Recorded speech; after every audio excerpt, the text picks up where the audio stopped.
le docteur Stéphane Tessier. Merci d'avoir accepté notre invitation. Médecin de santé publique, vous intervenez dans le secteur de l'éducation pour la santé en associant recherche, formation et action de terrain. Naviguant entre les champs de l'épidémiologie et de l'anthropologie, votre parcours d'une richesse exceptionnelle est imprégné d'interculturalité et vous menez depuis des années une réflexion transdisciplinaire avec le professeur Étienne Leroy qui porte sur l'interculturalité et les croisements anthropologiques entre santé, justice, sociale et éducatif avec l'association Regard, dont vous êtes le président. J'ajoute que vous avez soutenu fin 2012 une thèse en sciences de l'éducation intitulée « Agir aux confins des institutions, la pédagogie de l'interstice », publiée à l'Harmattan en 2013. Cette réflexion a structuré une recherche en éducation pour la santé avec les écoles de la seconde chance et un centre d'éducation fermé. Aujourd'hui, vous concentrez vos activités autour de formation et d'intervention sur les questions d'interculturalité en santé dans la France contemporaine. Après l'obtention de votre doctorat en médecine, compétences en médecine tropicale, vous êtes parti au Sénégal, puis en Zambie. 1980, retour à la médecine générale en banlieue parisienne, entrecoupé de missions humanitaires en Ouganda, de remplacement en Centrafrique, d'expertise au Botswana. Puis la question des médicaments, essentiels en Afrique centrale, les plans de lutte contre le sida vus par l'OMS, en Gambie, je sais tout, en Gambie et Burkina Faso, tout en prenant la direction médicale d'action contre la faim. Éthiopie, Pakistan, Cambodge, Pérou, 1989-1999, la période Centre international de l'enfance avec la coordination du cours international de santé de la mère et de l'enfant, développé sur place au Laos, République centrafricaine, Sénégal, Côte d'Ivoire, puis le développement de la réflexion et des programmes nationaux et internationaux sur les enfants des rues et les jeunes en difficulté, Brésil, Colombie. Et enfin, les débuts en anthropologie de la santé à Aix-Marseille. Et je m'arrêterai là car la liste est longue. Je suis vieux. C'est ce qu'on appelle une carrière.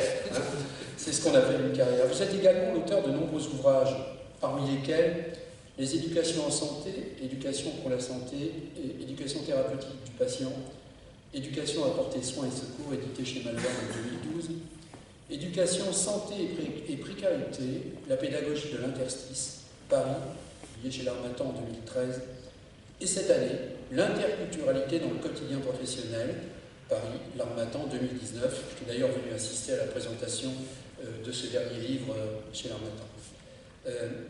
Le thème de votre intervention va porter sur l'enfant des rues, sujet de droit, une révolution des années 90. Intervention inspirée de vos propres travaux et contribution à une socio-anthropologie de l'enfant en grande difficulté dans l'espace urbain.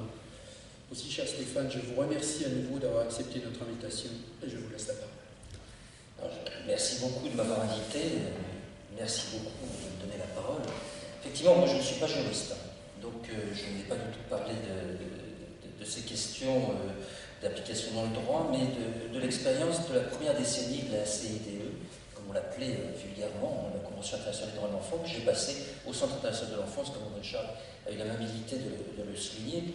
Mais juste auparavant, un petit mot, j'avais 20 ans quand Giscard est passé à la barre, et 21 lorsqu'il a décidé que la majorité n'était plus à 21 ans mais à 18 ans. Donc non seulement je n'avais pas pu voter, mais je me suis retrouvé responsable rétrospectivement de mes 3 dernières années de vie. Donc cette histoire de responsabilité, de droit, de devoir, j'y suis un petit peu personnellement sensible. Et quand on a vu arriver la Convention internationale, on s'est dit, vraiment c'est une opportunité. C'est une opportunité pour que l'enfant devienne enfin un sujet de droit.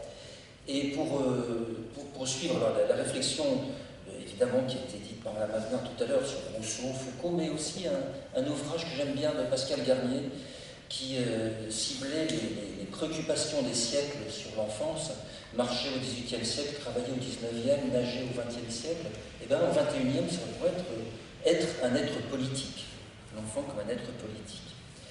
Et notre interprétation à ce moment-là de la Convention a été vraiment sortir l'enfant de sa définition infance, c'est-à-dire être incapable. De cette vision d'innocence fragile à protéger, qui ne se résume plus à un adulte en devenir, mais être un être social à part entière, faisant partie de la société au même titre que toutes les autres minorités. Parce que d'ailleurs, les articles 12, 13, 14 et 15 mentionnent explicitement, avec le droit d'expression, de liberté de conscience, et quand même sous guidance des parents, on n'est jamais trop prudent, d'associations, mais qui, en réalité, n'étaient que des articles un petit peu en passant, comme aux échecs. L'intérêt supérieur de l'enfant restant la structure de la Convention internationale des droits de l'enfant. Alors on a eu, au Centre national de l'enfance, beaucoup de réflexions interdisciplinaires. Le CIE, qui a malheureusement disparu 10 ans plus tard, en 1999, était une structure interdisciplinaire des anthropologues, des médecins, des pédiatres, des juristes, et en particulier avec Étienne Leroy à l'époque, anthropologue du droit.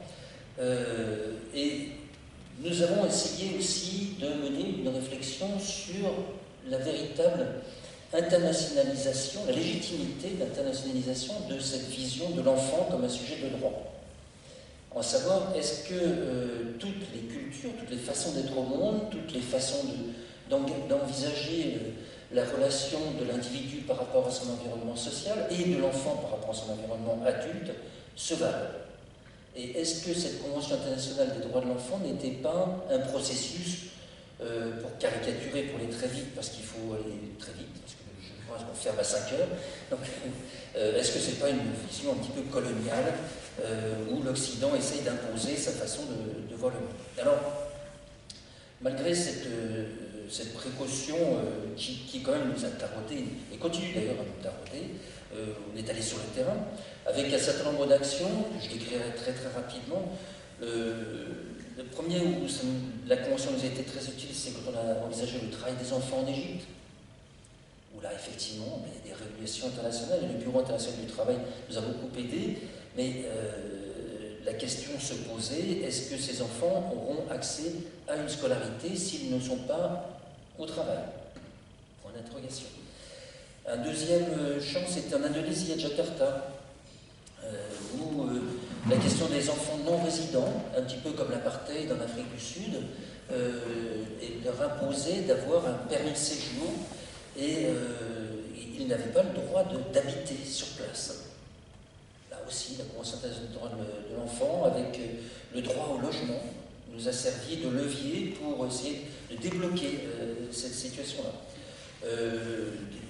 Les enfants des rues au Congo-Brazzaville, côté Brazzaville, nous avons voulu faire passer côté Kinshasa pour un travail par-dessus le fleuve.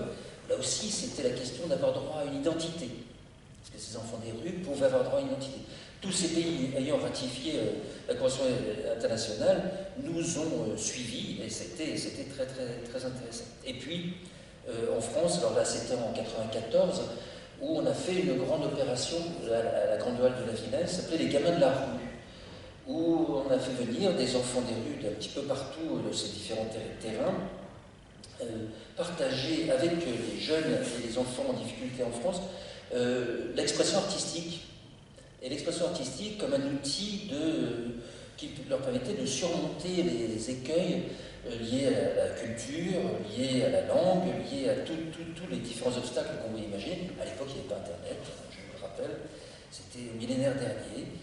Et c'était un grand moment absolument extraordinaire parce que justement, le hip-hop, la techno, les mandalas, etc. ont permis à des enfants du Brésil, de l'Indonésie ou d'ailleurs de se retrouver au-delà même des barrières linguistiques. Et puis, la Convention nous a été particulièrement utile dans quelques autres terrains, singulièrement au Brésil. Parce que le Brésil a très rapidement intégré dans sa constitution le fait que l'enfant avait des droits. La Convention était un outil juridique en créant un statut de l'enfant et de l'adolescent, à part entière, qui a des vocations constitutionnelles. Et en particulier pour les enfants des rues, qui à l'époque étaient extrêmement fréquents, avec un problème, était devenu un problème national, ont pu être accueillis par un juge des enfants, c'est Cyrano d'Arlange. Je tiens à lui rendre hommage, parce qu'il a pris beaucoup de risques au début des années 90, et ça s'est poursuivi toute la décennie, qui a organisé des formations de parents. Parce que c'est bien beau d'aller chercher les enfants, mais peut-être aussi, il faut organiser aussi un environnement social et parental. Mais lui-même alors que tous les organes de presse s'offusquaient énormément des massacres des enfants des rues, la Candelaria, à Rio de Janeiro et d'autres, parvenaient quand même à avoir une certaine distance, en soulignant que seuls 10% des enfants pouvaient bénéficier de ce statut de l'enfant adolescent, et comme par hasard, c'était les 10 enfants, 10% les plus riches, les plus concernés, les plus habitués justement et intégrés, ce qui fait que cette convention, et il le déplorait, n'avait fini que par aggraver les inégalités sociales et territoriales dont parlait Madame Aznar à juste titre à l'instant. Un deuxième terrain, c'était les mineurs qui étaient embrigadés dans les FARC en Colombie, qui, même pas la majorité, avant d'arriver à la majorité, avaient quand même quelques hésitations à poursuivre cette carrière d'enfant soldat dans les FARC et se demandaient par quel biais pouvaient-ils réintégrer la société colombienne. Et là, la Convention internationale des droits de l'enfant nous a permis justement de les faire non pas jugés, mais repris dans ce qu'on appelait les casas de justice, les maisons de justice, avec une perspective cette fois de protection, en considérant qu'ils étaient victimes avant d'être auteurs de leur crime. Et puis, enfin, la création à la fin des années 90 d'un consortium d'ONG à Kinshasa pour venir en aide aux enfants des rues, mais 20 ans après, je ne sais pas du tout ce que c'est devenu. Et puis, en France, tout à fait en parallèle, au-delà des gamins de la rue, il y avait aussi ce mouvement que nous avions considéré comme étant extrêmement intéressant, des conseils municipaux d'enfants et d'adolescents qui traduisaient une véritable prise de parole, ou une potentielle véritable prise de parole politique de cette minorité invisible que sont les moins de 18 ans. Alors, bon, Mme Aznar l'a souligné, au bout de ces 30 ans, l'élan s'est émoussé, le Centre national de l'enfant a été fermé, c'était une mauvaise graisse en 1999. L'IDEF, Institut de l'enfance et de la famille, qui était une structure équivalente pour la France, aussi a subi le même sort, et a laissé la place, en fait, à cette conception d'un enfant fragile, donc devant être strictement protégé. Et pour nous, c'était vraiment une régression. C'était une régression parce que, certes, l'enfant a besoin d'être protégé. Évidemment, on revoit en ce moment des enfants des rues à Paris, on a besoin de leur apporter protection, assistance, mais la réflexion sur la place politique de l'enfant au sein de la société méritait autre chose que ce simple dégonflage comme un ballon de baudruche. Greta Thunberg, pour ne citer qu'elle, elle a su occuper un petit espace, mais à quel prix? Et comment les réseaux sociaux se sont déchaînés sur cette gamine qui osait prendre une parole politique. Les réseaux sociaux nous montrent maintenant les enfants mignons dociles, entre les chats, il y a un gamin, et on retourne à cette bascule de 18 ans, qui fait tant trembler les travailleurs sociaux de première ligne dans tous les domaines. Que ce soit dans les domaines de l'éducation thérapeutique du patient, qu'est-ce qui va se passer une fois qu'il sort de la pédiatrie, le diabétique? Comment est-ce qu'il va être pris en charge? Qu'est-ce qui va se passer quand le mineur non accompagné devient plus mineur, mais majeur? Il n'est même plus non accompagné, là. Il est majeur SDF. Il change d'acronyme. Les expulsions, bref, cette barrière qui fait qu'avant 18 ans, nous sommes sujets de protection, après 18 ans, nous ne le sommes plus. Et la question, c'est qu'une transition de cette nature devrait se préparer bien en amont. Après, évidemment, là, vous avez souligné que l'association Regard, donc je précise la signification de l'acronyme, c'est repenser et gérer l'altérité pour refonder la démocratie et les solidarités. Vaste programme, comme aurait-il autre. Mais bon, c'est ce qu'on essaye de monter avec Étienne Leroy. La place de l'enfant dans la société mérite un débat aussi sur son interculturalité. Comment est-ce qu'on peut arriver à trouver une place politique qui soit acceptable d'abord à l'autre de la planète pour cet être considéré comme, encore le plus souvent, être simplement un adulte en devenir et pas un être social à part entière. Alors c'est ce qu'on avait fait dans les années 90 avec Étienne Leroy et dans l'intermédiation culturelle aux tribunaux pour enfants, dans les tribunaux pour enfants. Donc vous avez travaillé avec les juges pour enfants, nous aussi, tribunal pour enfants de Paris, tribunal pour enfants de Créteil aussi, où on formait des anthropologues du droit qui avaient pour vocation de traduire le geste de l'enfant dans une représentation sociale et familiale qui soit intelligible pour le juge, et en symétrie, la sanction du juge était traduite dans des schémas familiaux, sociaux, éducatifs, qui étaient aussi intelligibles pour le jeune. Bon. Bref, aujourd'hui, en 2019, 30 ans après, la question se pose de savoir si nous avions fait un contresens en interprétant la Convention internationale des droits de l'enfant comme un outil d'émancipation des enfants, ou au moins d'un apprentissage précoce de l'émancipation. Probablement, parce qu'en la relisant, à part les 4 articles dont je parlais tout à l'heure, elle nous fait surtout mention au manque de maturité physique et mentale. Mais ce manque de maturité physique et mentale n'est-il pas aussi le reflet des personnes, par exemple, en situation de handicap psychique, dont on réfléchit aujourd'hui la possibilité de leur accorder le droit de vote? Est-ce que ce manque de maturité physique et mentale ne peut pas être considéré comme une simple caractéristique d'un être social à part entière qui mériterait aussi une parole politique et autre chose qu'une protection de la part de l'adulte vécu, encore une fois, comme cet être qui est au-dessus et qui donne l'ordre de la société? C'est ce qu'on essayait dans le dernier livre qu'André Chat a bien voulu citer, on essaie de travailler avec la situation d'altérité, dans laquelle une institution se doit de prendre sa part de responsabilité de l'étrangeté de l'usager qui se présente à lui.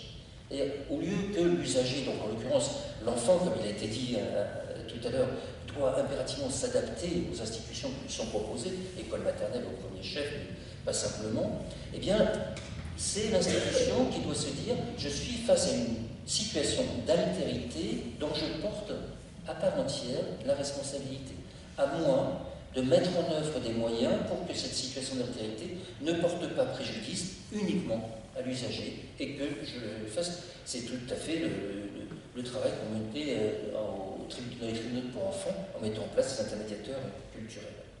Bien.